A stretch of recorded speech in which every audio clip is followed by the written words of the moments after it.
Ayo, semangat tidak? Semangat. Are you ready? Ready. Supaya tambah semangat, kita ini harus berenergi. Ya, dengan cara apa? Bisa tepuk semangat? Bisa. Ada yang pernah ikut kegiatan pramuka? Ada? Ya. Kita tepuk semangat dulu. Bisa tepuk semangat? Bisa. Biar tambah semangat, mari kita tepuk semangat. 1, 2, 3. Semangat. Semangat. Oke, kasih aplaus untuk diri kita masing-masing. Are you ready? Ready. Coba minggu kemarin, ya, hari kemarin pelajaran sebelum ini masuk, masih ingat nggak materi kita? Masih. Kemarin ibu kasih tugas untuk mencari informasi tentang materi yang akan kita pelajari hari ini. Mencari atau tidak? Mencari. Apa? Browsing tentang materi dinamika penduduk. Ada yang belum? Sudah semuanya? Sudah. Mana? Coba ibu lihat.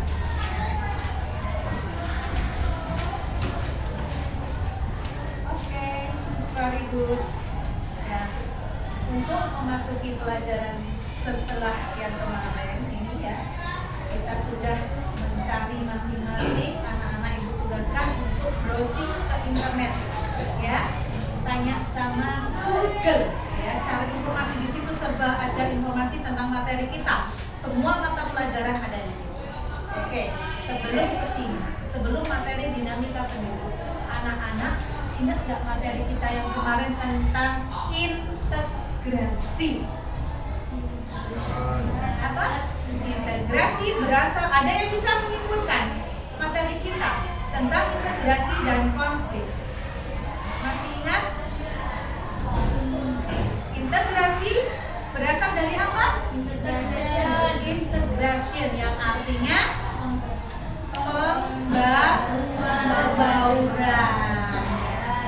pembauran. Cikal bakal dari integrasi itu adalah peristiwa Sumpah Pemuda atau Ikrar Sumpah Pemuda. Dari siapa? Para pemuda-pemudi Indonesia. Tanggal berapa Ikrar Sumpah Pemuda itu dinyatakan oleh pemuda-pemudi Indonesia? 28 Oktober Tahun berapa? 1928. 28 Oktober 1928, para pemuda-pemudi Indonesia itu berikrar untuk berapa? 3. Berbangsa satu, bangsa Indonesia. Ayo. Bertanah air satu, tanah air Indonesia. 2. Berbangsa satu, bangsa Indonesia. 3. Bahasa Indonesia sebagai bahasa persatuan. Dari Sabang sampai Merauke, ya, bangsa Indonesia disatukan oleh tanah air satu Indonesia, berbangsa satu Indonesia, dan berbahasa satu Indonesia. Masih ingat? Konflik, integrasi dan konflik. Kenapa konflik bisa terjadi? Karena ada persamaan atau perbedaan konflik? Karena ada perbedaan. Kalau ada persamaan itu namanya orang yang sudah kerjasama, punya tujuan yang sama, nggak mungkin akan terjadi suatu konflik. Sultan, ayo kita ke sana ke sekolah lewat mana? Aku mau lewatnya Purworejo, memang kita sekarang kita lewat dari mana? Itu sama-sama tujuan. Udah ayo. Tapi kalau beda tujuan, Sultan sama Bumi dari arah sana Purwodadi mau ke sekolah MTS, kok lewatnya Seputih Praman? Benar apa enggak? Satu ngajaknya lewat Purworejo, satu lewat Seputih Praman. Kalau menjauh katanya. Debat nggak mereka? Debat. Kenapa? Karena mereka tidak sama tujuan. Jadi konflik itu bisa terjadi karena adanya Perbedaan. Ada yang ditanyakan tentang materi kita yang kemarin? Jelas? Ikan hiu ikan cucu. Bisa kita lanjut ke materi selanjutnya? Bisa. Materi kita selanjutnya tadi apa? Yang kalian cari browsing itu. Dinamika. Oke, dinamika penduduk. Silakan dibuka di dinamika penduduk. Oke, dinamika penduduk. Perhatikan, judul kita dinamika. Coba dari kertas-kertas yang sampean print itu ada nggak pengertian dinamika penduduk? Siapa yang bisa tunjukkan? Ayo. Ayo, siapa yang bisa? Dinamika penduduk itu tangannya.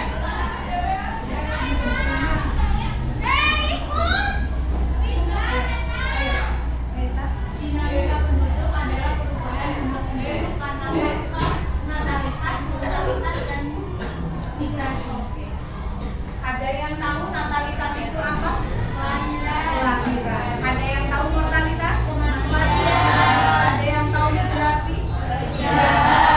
Perpindahan penduduk. Bisa ulangi yang lantang, Mbak Besa?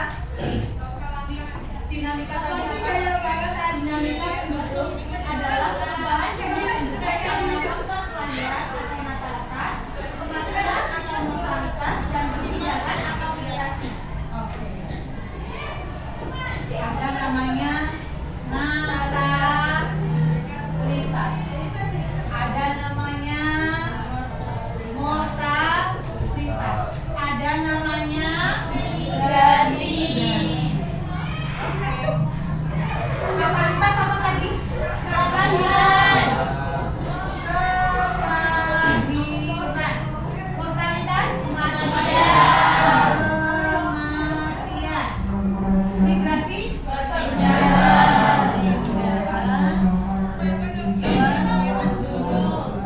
Jelas sampai di sini?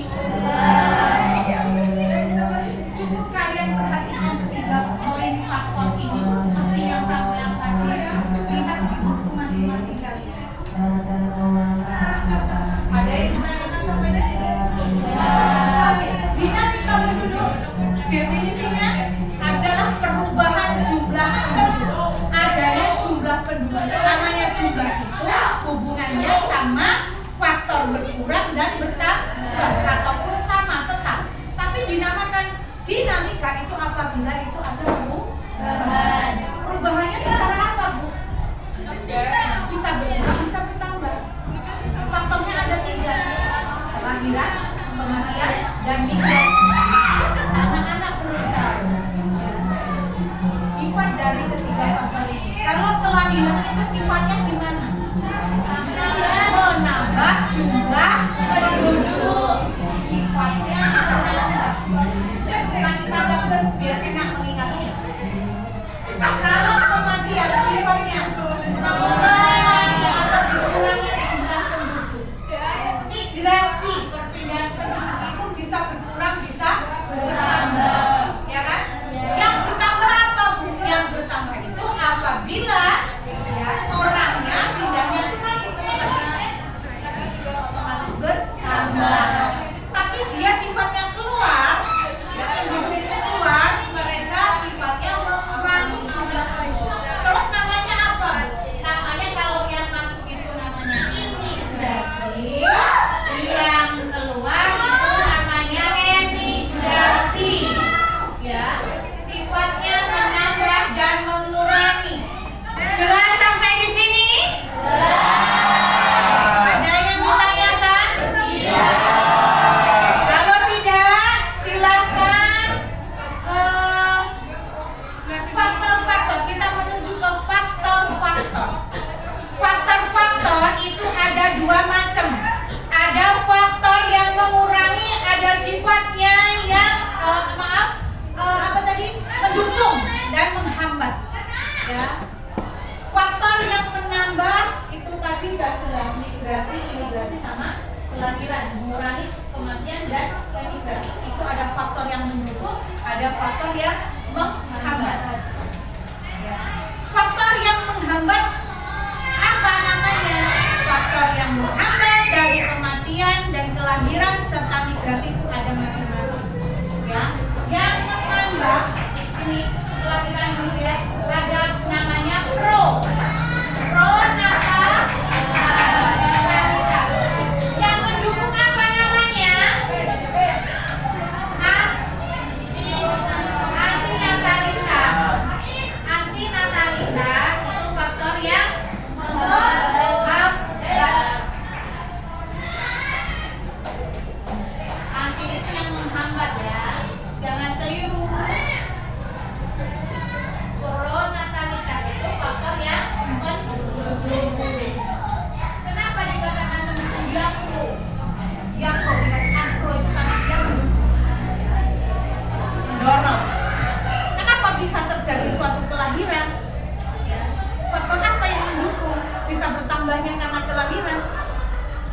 Ya, silakan Mbak Asa. Menikah di usia muda atau di bawah umur? Ya, menikah di usia muda. Kenapa dikatakan menikah di usia muda atau pernikahan dini itu dikatakan sebagai faktor pendukung dari kelahiran? Karena orang yang menikah muda itu mempunyai kesempatan memiliki anak lebih banyak dari usia muda. Ya. Kemudian yang kedua, Ada anggapan banyak anak banyak rezeki. adanya anggapan banyak anak banyak rezeki. Orang dulu anaknya ada yang 12, 11, 14 ya. Ada kemarin yang viral sampai 27 ya. Kenapa? Karena mereka menganggap kalau anak lebih banyak itu anaknya membawa rezeki masing 2 tahun sekali punya anak. Ya enggak? Hari gini Gen Z ya, Gen Z itu apa? Punya anak satu aja mikir-mikir, ya kan? Sekarang katanya kalau fotonya seperti tadi banyak anak banyak rezeki, enggak. Kalau zaman sekarang ini banyak anak banyak biaya, banyak pengeluaran, sedangkan anak dibuat jadikan beban, ya, beban hidup. Kalau orang dulu enggak, no anaknya oke, anaknya banyak banget. Kemudian masih ada jaminan ada yang merawat di hari tua. Punya anak banyak, ya, punya anak banyak, mereka beranggapan kalau nanti di hari tua orang tua itu bakal dirawat oleh anak-anaknya. Tapi apa? Sekarang ini miris sekali karena bekal anak-anak yang tidak begitu mengenal agama mungkin ya, banyak faktor-faktor sehingga menjadikan anak-anaknya itu malah jadi anak, ibu katakan anak durhaka. Kenapa? Banyak anak-anak sekarang malah menjadikan orang tuanya ke panti jompo. Ya, ada 3 bahasa pronatalitas, faktor yang mendorong terjadinya atau bertambahnya suatu kelahiran. Jelas? Ada yang ditanyakan Akil? Jelas? Materi kita selanjutnya tentang faktor yang menghambat. Apa faktor yang menghambat? Adanya program KB. Orang kalau sudah KB, apa program KB dari pemerintah? Keluarga berencana, 2 anak aja cukup, laki perempuan sama saja. Tidak ada namanya seperti zaman Nabi dulu ya, kalau anaknya lahir perempuan dikubur hidup. Sekarang enggak, sudah emansipasi wanita setelah Raden Ajeng Kartini ya, RA Kartini itu menyetarakan laki-laki dan perempuan. Dia laki-laki perempuan setara. Berarti kalau punya anak sekarang, laki perempuan sama aja, sih penting sehat, dididik yang baik, yang bagus dengan ilmu pendidikan yang baik. Ya. Satu program pemerintah dengan KB. KB itu banyak sekali versinya. Ada KB suntik, ada pil segala macamnya, alat kontrasepsi dalam rahim, spiral itu ya. Kemudian ada namanya susu ya. Dan sekarang ada KB itu bukan hanya diperuntukkan untuk perempuan, laki-laki sekarang juga ada ya. Jelas sampai di sini? Ada yang ditanyakan? Faktor kedua, faktor yang menghambat selain program KB dari pemerintah? Adanya anggapan anak akan membebani anak. Anggapan punya anak banyak itu sebagai beban. Jadi wes nggak usah punya anak lah. Anak isi jiwa ya Pak, kalau nggak paling mentok udah 2 aja. Punya anak 1 aja sekarang, zaman sekarang punya anak 1 nggak pernah di rumah. Wah, dolan yang di belayang kemana? Ya kan? Cari dunianya, kasih dengan dunianya, kumpul sama orang tua sama keluarga, main game, makan main game. Padahal itu menurut psikolog itu nggak boleh kita makan, bahkan tuntunan dari agama kita masing-masing itu tidak ada namanya cerita kok makan sambil main game ya, atau lihat TV atau nonton TV, nggak boleh ya. Kemudian apa lagi? Adanya pembatasan pinjaman anak. Adanya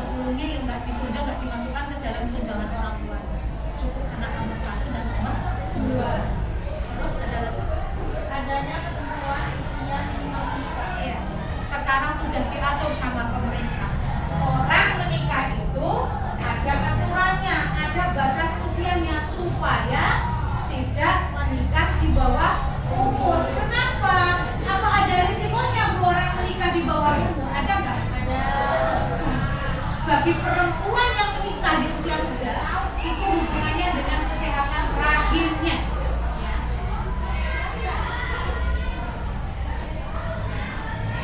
Sekarang dikasih batasan sama pemerintah, laki-laki minimal berapa tahun?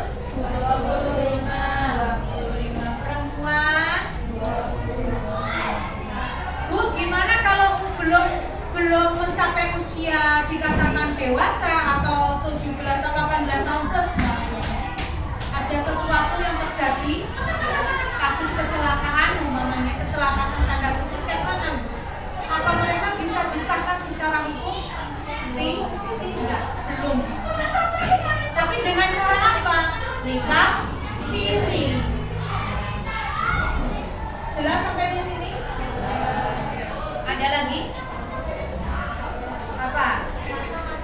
Masa-masa perang.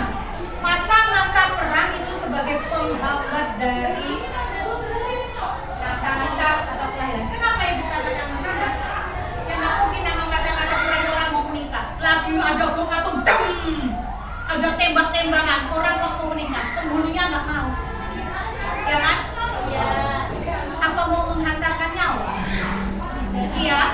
Tidak. Ya, masalah lagi perang-perangnya lagi hot